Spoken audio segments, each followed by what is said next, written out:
16-may shanba kun. Mana kechqurun soat 12 da ishdan kelib shu yerga mashinamni qo'ydim.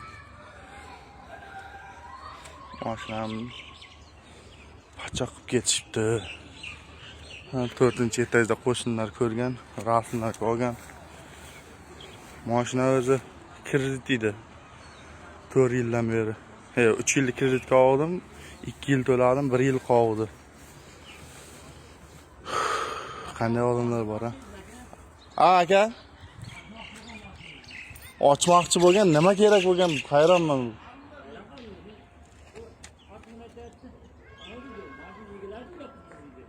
Yo'q aka. Kecha eshitdim taqillayotdi. U birovni mashinani uryapti deb o'ylamadim-da.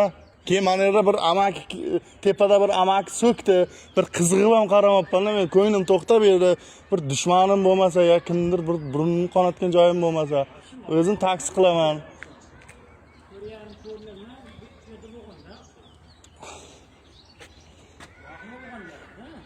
Qarang aka, hozir uchastkoga keladi-da, bir menga guvohlik berish kerak-da. Mana 25 ta turaman, mana to'g'rida turaman. Nahotki bir qizig'ib qaramabman, ha? Sezdim men. Endi men o'ylamabman-da. Eshitildi taqillagan, eshitildi. Signalizatsiyam ishlamadi boyagi pultni nimasi.